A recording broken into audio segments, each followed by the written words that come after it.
Down Here podcast. I'm your host, got my Theo Fine. Yeah. And alongside me, my co-host. It's your boy Miami Got Jokes. Follow me on Twitter and Instagram, and I'll follow you back.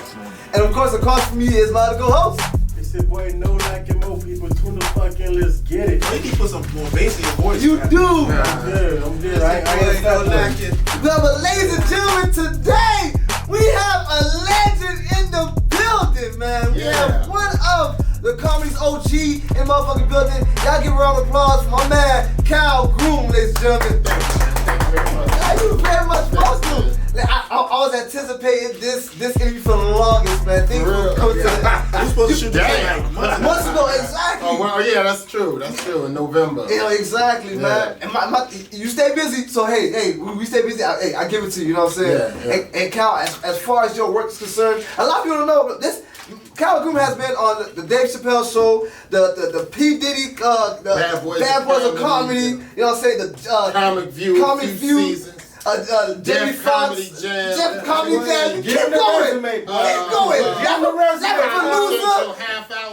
Get him the resume. Tell me your movie role. Inside Amy Schumer. Yes. Was he really inside Amy Schumer? Nah, not really, but they bring me up on stage like that. Okay. This man was inside Amy Schumer. And I Feel Pretty with Amy Schumer too. Yeah, I Feel Pretty. Yeah, that's the movie. I had. You had 2 or 3 lines. I had a scene or 2. Yeah. And you're not only I made IMDb. You made that, and you made it. Fuck that. IMDb credit. You know, that's me right there. You know what I'm saying? You go online, you see my 2-minute, 2-second clip. You know what I'm saying? But my thing is, like, you're not just only a comedian. You're a writer as well, you know what I'm saying? Like, as far as writing concerned, like, what work have you done so far with that skill set? With writing, I used to write for Charlemagne and Friends. That's the only show that hired me to write. But actually they asked me to write on the Chapelle Show, but then he left a week later. So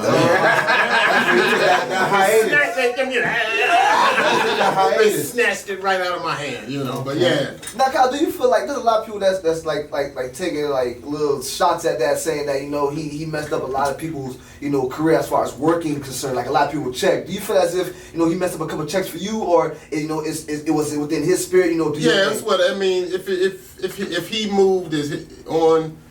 I can't rely on that. You know what I mean? It's like, that's what he wanted to do. That's what the spirit told him to do. I got to take the L, and then we all moved on. Everybody, I'm sure, landed on their feet and found other work, but it would have been sweet. It would have been to continue it. Continue, just to see what it would have become. But then maybe.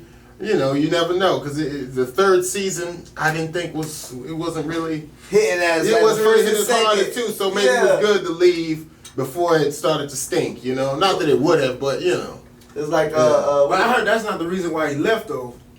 No, that's not the reason he left. Well, what he said is why he left is because he didn't feel comfortable with one sketch that he did. Somebody laughed a weird way. And, yes. He said he did a black. He said a black nigga pixie. The nigga pixie. Yes. Actually, I was in that sketch. Yeah. I still had that script in my house. Oh yeah. Yeah, I got to save it for 20 years. Yeah, you was that motherfucker on eBay. You saw that bitch on eBay. And you was the nigga pixie in the boxing. The Friday night sissy fights. Yeah. You know what? He predict. There's a lot of sketches that you all did, and you predicted the future. My goodness, like the Simpsons. You're like the Simpsons. They said the first gay box. It was. Oh yeah, the gay Friday night, and it was Gay World. But the pixel, as far as like that's. I wasn't the dude cutting the grass. Somebody remember the grass? He wasn't him. All right. Nah, but they tricked me into doing that sketch because what happened? Neil Brennan, who's Dave's partner, asked me to come in and read, a part, and he goes, "This is when gay. It wasn't like, it wasn't gay. Wasn't like, it was 2004 or some shit. So gay wasn't as open as it was now, And they asked me to. He said, "You want to play a gay character?" I'm like, "No, I won't play the gay character, but." He goes, Dave's gonna do it too. I was like, oh, okay. Okay, cool. They're gonna do it. I'm gonna do it too. I feel you. And I went and auditioned. And I came and showed up on the set, and it was me and Greer Barnes, who's another comedian, and they had some little poom poom shorts and baby oil. And Yeah. that was our costume. Uncomfortable as fuck. Yeah, we both get. They give you a bottle and a We short. both get It's like, grease yourself up. greasers. Yeah, but nah, yeah, and then we did the sketch. It was funny though. It was pretty funny. Now, let me ask you a question, because I was watching a video today with this comedian named Brandon T. Jackson. Oh yeah. And he was talking about Cat Williams, how he felt the way about comedians wearing like wigs and dresses and everything. Yeah. And we have comedians like that today that still do that. Mm-hmm. And how do you feel about like comedians that do that? Do you feel like okay, like enough is enough, let people pave the way for others, or is just that's still something that shouldn't be accepted? I don't know if you can still get away with it and it be funny, because now it's hack already. It's like everybody, a man in a dress, that's been just masculine becoming a feminine. It's just been a thing that's been funny forever. Mm-hmm. But it's not. I mean, it's hack now. It's like Big Mama or Madea, all those characters. It's just getting old. It's getting played. Yeah, it's normal now. It's nothing you just like. But I don't feel it's like they trying to feminize black men. I don't feel with comedy it's not like that. I don't feel it. It's so crazy. I was watching some as well myself, but I'm not more so watching. I was speaking to other like female comics, and then I didn't understand, but I now understood. Like they feel bad about it because some fact that they feel as if y'all taking money off of our pockets. Really? They said we could play that role. Instead of you gentlemen doing it. Like really, it's like that opportunity could have been for us as well. Y'all just. Oh wow, I never heard that argument. I'll show you the clip. It's on really? It's on Comedy Hype. Yeah. Because, for a man to play a role, it's just funny to see, a dude in a dress. Yeah, we're capturing the content. It's like, it's nothing more than that. Yeah, it's just like, it's funny to see. I don't think it's any deeper message like they're trying to feminize black men or comedians gotta wear a dress. I don't know. The argument was they're demonizing black African American men in the household. So it's like when these kids look up to you, they're not gonna look up to you like a strong back heroic man. You know what I'm saying by wearing these dresses. But I don't believe it's anything like that. I believe we're just capturing the content of what's being said. It's comedy. You know what I'm saying? So that's what we're trying to just elope. It's like I don't think anybody like what's it, Joanna? Joanna Man. Joanna Man. Oh my God!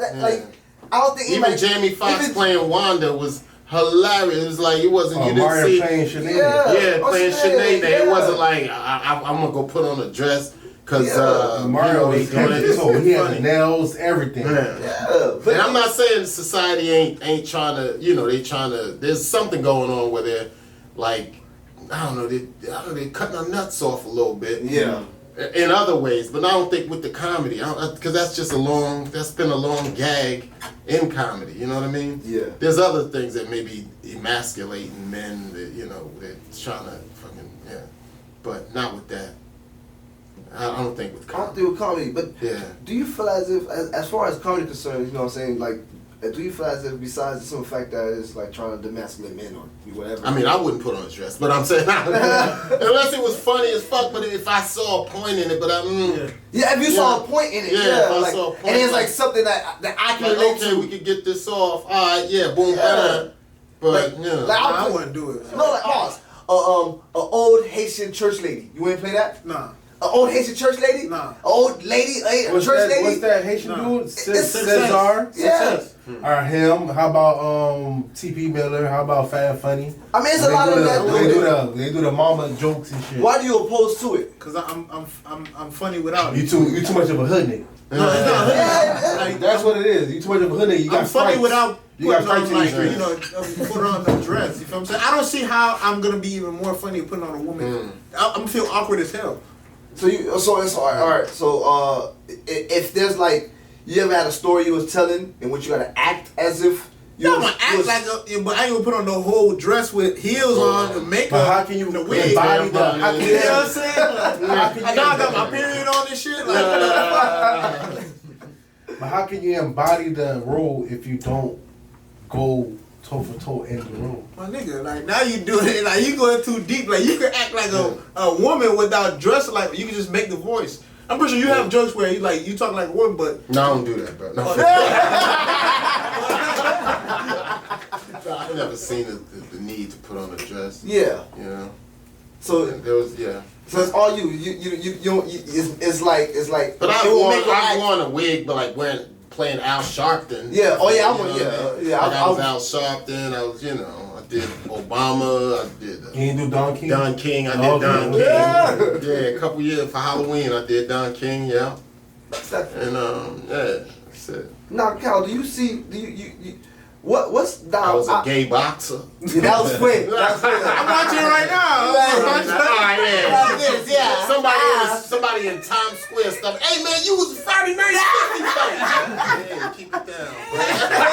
Don't tell nobody, man. Hey man, Friday night 50 fight. Yeah. Right in the middle of like Times Square, dude. He's like, yeah, it's me. I gotta go. You know what I'm saying? So, do you see the big difference between like these online comedians and these work comedians? Like, who do not? Now, I'm not trying to say who do you respect more, or is it okay for you to allow these comics to grow off this online platform and to not actually hit the stage? I mean, what's the question? Do I allow it, or just how do I feel about it? How do you feel about it? I mean, it's a new lane that's open. I feel bad for a lot of them because once they get on the stage with that mic in your hand and people are looking at you and you gotta be funny, ain't no cuts, no edits, it's just a different beast, And I feel they it's hard for me to hate on them because of the struggle they have once they pack a room. Do you get what I'm saying? Yeah. Like I've seen a few. I've seen DC Young Fly live. He was actually funny, which I was thankful for when I saw him. I don't know about that. Now I saw a 10-minute set at the Improv in LA, and I was like, oh, okay, this nigga funny. Yeah. He was rocking. But a few of the other ones, they just seem like newer comedians. Like they all kind of like newer comedians, like younger comics, who will probably grow into something funny, but I don't know. But a lot of them don't take bookings as far as stand-up is concerned. The bookings that they do take is like appearance. Personal appearances. Yeah, okay, like pop-ups and that's it. Oh, all right. And it's like if it's a gimmick that they've done on their Instagram, it's a gimmick that they're gonna do at the event. Right. And I even seen comics, you know what I'm saying, hit the stage and did what they do online on stage. Oh yeah, I've seen like my boy Giannis Pappas does that. He does the Mauricio character who's like a Dominican. Yeah. And he's really a good comic, but Mauricio was bigger than his comedy act. His comedy his comedy act. With like people would go and see him and be like, okay, where's Mauricio? Where's Mauricio? Exactly. Or whatever, Mauricio. Then he gotta go, what's up, yo? And you don't want to. Damn, you don't want to be labeled as that one thing. Yeah. That's like I do Obama. And people be like, you corny. Do Obama. Yo, shut up, do Obama. You trying to tell about his life. What about your fuck you kids? Yeah, fuck yeah. Obama, do Obama, Sasha Malia. Now, Kyle, as far as your stand-up as concerned, I see you relate a lot of it with your family. You know what I'm saying? Like a lot of your jokes come from that background. In recent years, it has. I just got a family. Yeah, it's like, I'm like, These kids just got here. because You only a month old, nigga. Because when I was like, I'm like, I'm not finna like sit here behind any camera and say about anybody and be like, yo, I used to watch when I was little and there's some fake shit. I like, right hand to God, I swear to God, like, it was you, Malik S. Oh yeah. And it was another guy who said, he said Haitian Razor? candy. No, yeah, Razor. Razor, yeah, Razor. Yeah, sniper. I'm like, yo, sniper. I'm like, I legit was like nostalgic is bringing me back right now. I legit sat down with my family and we've watched you, and that's why. And then when I say, even back then you spoke of your brother, and so it's like you keep it family oriented when your stand up is concerned. You know what I'm saying? So I see it's like, is that your fuel, or it's whatever for you as far as stand up is concerned? Because I've seen you do other work. I'll stalk you. Yeah, because so many. I'm trying to go more family because I feel people. I've had a 20-year career, 22, 25. I don't know how long I've been. 25 years. Yeah, I started in 95. Yeah. So yeah, so I it's was 25 years old, career. 95, Yeah. What music video? You was a backup dancer? Why you laughing? Hey, one time I had worked in Tampa. I had met somebody that was from New York. I was like, hey, what you did for hustling? He said, oh, I was an install. I was like, what you did? He said, I was breakdancing. Backup dancer. Yeah. He was a backup I used to dancer. be a backup dancer. Yeah. It was Mario. Yeah, Mario. Yeah. He was, What? Well, because you know You how should let me love you? No. Listen, not that Mario. Yeah. What happened was Mario used to be my backup dancer partner. Yeah. And we used to dance for a group called Side Effects. Yeah. Who got signed to Nasty Mix Records, who Baby Got Back, who's Sir Mix-a-Lot. So Mix-a-Lot, yeah. So they signed us, but then dancing, Mario was like a light-skinned pretty boy, Al B. Sure type. And my manager saw that the ladies were like, so give him the main mic. Give him the mic, yeah. And then I'll be the backup dancer. And then I found this kid that, this other kid that was backing up there, and they got us on that show. Say, Cal, you're too black. Come here. Yeah. Come here. I had the jokes. That's what's up. He had the looks, but I had the jokes. Kyle used to be popping them nuts. Who's just some of your favorite comics on your mind that you like really pay attention to? This is the Gamma. I saw him operate, Yeah, I'm working. In that tough situation. Yeah. Trying to improvise Maneuver. some shit. And he made it work. One thing with him that I always admire, and I always feel like Gamma is a better comic than me, because of this sole reason, because when it comes to tough rooms, like I just automatically check out. Oh. Like, fuck this Check shit. out or you choke. Like, I'd say fuck this fight. shit. That's the battle. That's Gamma, what it is. I've seen Gamma choke, work James. the worst. I'm Yeah. talking about you'll be on stage like telling a joke and people are talking. Yeah. I'm talking about full blown conversation. This nigga is working that shit. Yeah. Working that shit and it's just like wow, what the fuck? Like he can. You gotta be open to fight many styles. Yeah, man. that's what Comedy, it is. I'm telling you, B, you're gonna run into some shit. Mic's not working. Oh my when you gotta God. do it. Like it's theater, you gotta the show still gotta go. Ain't no mic. Hello, everyone. Good evening, Just all kinds of shows. I had a show once. I was headlining in Anchorage, Alaska. Like 5 minutes into my set, a fight broke out. A huge fight. So I still had to do my time, so I just commentated the fight.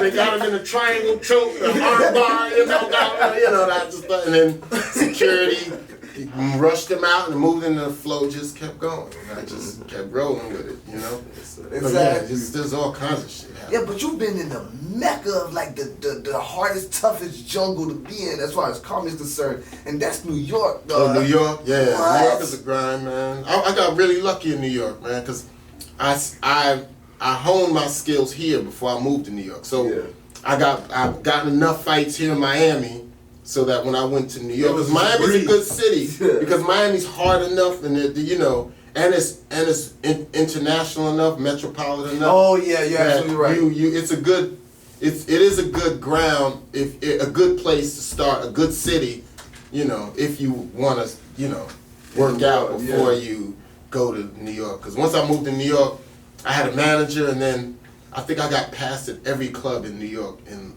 the first month. People were like, "Who the fuck is this Kyle Grooms on the list?" Because and they saw me, oh, Kyle Grooms, okay. Kyle, matter of fact, speaking of manager, how important it is to have one in this comedy industry? Ooh. Or is it more so independent, go ahead and grind? It's probably better, because I've had managers, I've had no managers. I've always gotten more stuff for me, except for the beginning of my career. But I've had no manager for the last maybe 7, 8 years, and I've been doing okay without one, because I'm in the streets. I know my nose is to the ground. I know where what's happening. I mean, a lot of times you want someone that can make phone calls for you. So you're not, hey, this is Kyle. I'm the And so, but somebody else. But people worry about manager. You don't have to have one. You can manage on your own. But it's if you have someone that'll work for you, it's good for you, that believes in you, you know. But you don't have to, it's not a necessity. All right, good. Until you start, I don't know. Get to that level, good. Okay, good. Because that's what I was always thinking. Like, okay, I was always told like that management was going to get you that like exposure, like as far as like you might not, because you're not by being tuned on what movie roles or auditions to go to, and they might. Like a manager, the managers can probably help you, or they can be lazy. Like when I had a manager, they would help me to get into festivals. Like, you know, the manager I had at the time, he knew a lot of people, so he could, you know, he got me on a pilot. I shot a pilot, and yeah, it depends on who you're with and why, you know. But wait till you go to New York or LA to let a manager find you or find someone you want to work with. Oh, You know? okay. Which city and which stage did you like the best? Like the crowd was amazing. Like, matter of fact, how about where would you do your special? I'm doing my special now in Miami at the Villain Theater. That's what's up. January 11th. January 11th. We got Kyle Grooms. 2 shows Yeah. at the Villain Theater, Little Haiti. It's 54th Street or something like that. Yeah. I got it right here. Are we expecting tickets? You know, what we getting? Oh no! You know what? I want the room to be packed. I want it to be good energy. Yeah. So it's free admission. I'm gonna have. I'm down. But I just want people that are coming not to heckle. You know. Yeah. We're here for comedy. I'm about to laugh my ass off. Yeah, I'll send you the flyer. The flyer, and we'll post a link on our page as well. Yeah. So yeah, I'm gonna give away. I bought the theater out for the night, like you know, 2 shows, and we're setting it up, and January 11th, the Villain Theater. Wait, do you ever get mistaken for like Dave Chapelle? All the time. All the time. Yeah, joke like that right too. now, because like literally right now, I'm like, this nigga look like Dave Chapelle. All the time. Okay. As a matter of fact, Dave Chapelle was in Denver in August, and I was in Denver in August, and him and Jon Stewart were performing at the Red Rock Amphitheater. It's like this huge, I don't know, it's a huge theater out of natural rock. It's like built into the rock. Like it's dope as fuck. And Dave Chapelle and Jon Stewart on the show, and I'm hanging out backstage with Dave, but then I'm going to the side, and people are like, getting all excited. I felt dumb as fuck. I'm hiding, like, you know, like. Niggas hiding for no reason. I'm like, yeah, but. Now, Kyle, like you said, you got an upcoming special just January 11th. Yeah. Is there one previous that you had? Oh, you had one with was it Jamie's laugh? Or yeah, I did Laugh-A-Palooza with that. Actually, that's where I met my manager, Laugh-A-Palooza. Jamie Foxx used to do a comedy festival in Atlanta every year called Laugh-A-Palooza, where they would do a whole comedy festival and they would tape a live show too. And you know, and it was just a live show taping. Jamie Foxx's Laugh-A-Palooza. You had your own. I did have a half-hour special on Comedy Central. That was Comedy Central, but that was in 2008. Yeah. And a lot of my shit on the internet is getting old. Yeah. So I feel You gotta stay relevant.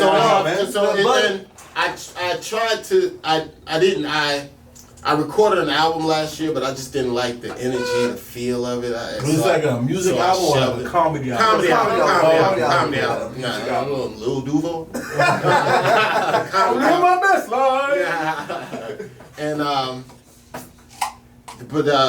but no, this is one that I have to do. And I had a seizure last year. Yeah. Really? I had a seizure. I had emergency brain surgery. I had a 9 months ago, bro. Look at him. The line, I don't know if you can see the line now. That's what's up, man. Yeah, so this special is going to be all about, you know, my surgery and it's going to be. I'm going to talk about it, my family. And listen, God bless you still here, man. No, you really put us when on I'm the playing pause. with my daughters. You really playing with your daughters. I'm still. You can't take nothing for granted at this time right now. Everything gotta be. And it was unexpected. Like, you know, I'm a vegan. I work out 3-4 times a week just for fun. You know what I mean? You know, I'm healthy as fuck. I was in a vegan restaurant when this shit happened. Oh my God. So I had a seizure, and But you don't have a history of seizures. no, Just came out of nowhere. Just out of nowhere. Oh, man. man. Out of nowhere. Just what the fuck? Yeah. And I tried to stand up, and my wife was there, my kids were there, and some they grabbed me, and I tried to stand, but they sat me in a chair, and I said I'm gonna focus on my breathing. Yeah. Because I didn't know what the fuck was What you happening. do, I was yeah. like, am I dying? What the fuck? My heart ain't hurting, My, I work out, so I know I'm not having a stroke. What the fuck's happening? And I just said I'm gonna breathe. And once I started breathing and focusing on my breathing, and I gained my composure, and I was sweating, and my arm was dead, and my speech was fucked up. So you had like a mini stroke.